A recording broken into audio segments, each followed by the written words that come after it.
everybody, it's April, and today I want to talk about why you should force yourself to plank if you haven't started already. So I'm going to start on hands today and then switch around a little bit, and I'm going for my 5.5 minutes, so we'll see how it goes for you. Well, you'll know how it goes for you. So if you're starting on hands, you'll start in your table position, pull your shoulders down your back, then lift your upper back, lift your chest, pull in your belly, come up on your toes, shift your weight forward slightly, and the timer has begun. And then, I do this every time I plank. I'm not just doing it because I am videoing or recording. I do this every time to make sure I have good form. And then once I'm in my plank, I still do all of that again. So I'm broadening my upper back, pulling in my belly again. Really pull your navel toward your spinal cord. Tighten up your glutes, press your heels back so you have that nice strong plank. We're at 30 seconds. Woohoo! So maybe, again, that might be your longest plank. That's good. Again, as long as you have good form, that's what really matters. But if you did hold for 30 seconds, if you've done that before, keep holding for a little bit longer.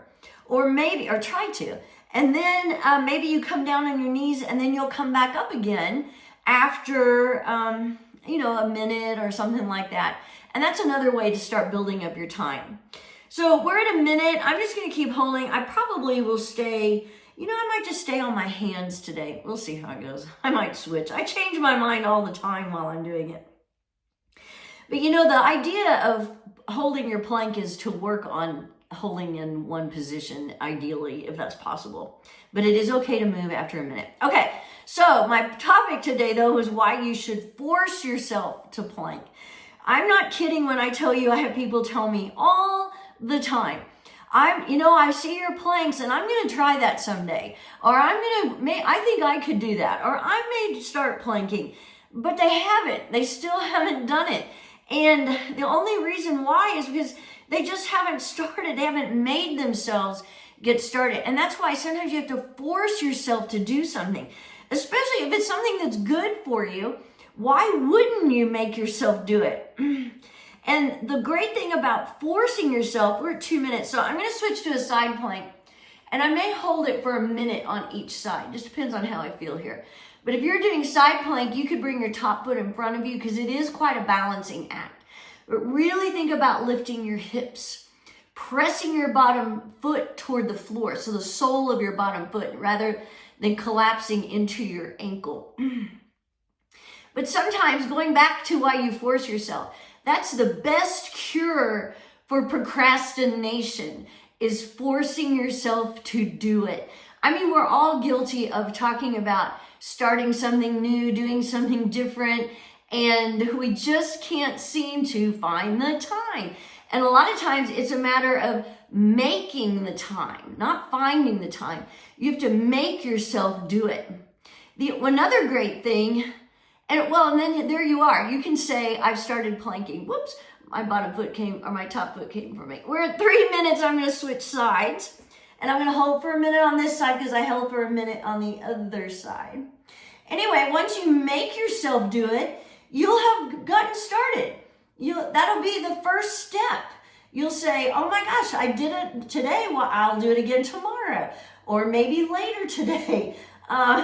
It'll just be it's just another way to help you get going in that process. You may fall off a little bit, but that's all right. But at least you've done it.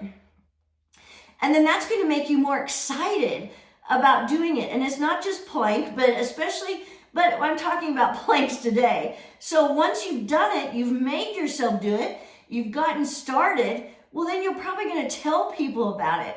Hey, guess what I did? I planked today for 30 seconds or a minute or however long. And chances are, whoever you're telling that to will have no idea what it's like to hold plank for any amount of time. And they're going to say either a minute, that was all, because, that shouldn't be too hard, because they have no idea. Or they'll be really impressed because they have tried it and they do know that it's a big deal to hold plank for a minute. So remember, always checking back in. Make sure you have everything's activated. It's easy to start collapsing as you start holding longer. So you're pressing into the floor, tightening up your glutes, pressing your heels back. Another great thing is once you've taken action and you've forced yourself to get started and you see the benefits, there's so many benefits to plank, then that carries over into other areas of your life. So if you have other things you've been wanting to do and you've been procrastinating, you'll see, oh my gosh, we're at 5 minutes, so I'm gonna hold till 5:30. Anyway, you'll see the results and it'll make you more excited to start new things, to force yourself. You'll see that forcing yourself to do something really was worth it. And that was the way to do it. It didn't just magically happen on its own. You have to make it happen. And a lot of times that means forcing yourself to do it. So we're at 5:30. Stayed on my hands the whole time. If you stay on your hands for very long, you may want to do some wrist rolls afterwards.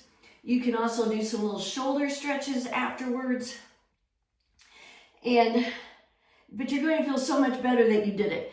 I also was kind of chilly this morning. It's a little cool outside today, and I'm warm now. Anyway, if you've been on the fence about planking, force yourself to do it. Do it. You'll be glad. You will not regret taking up or starting planks or forcing yourself to do it. Have a great day.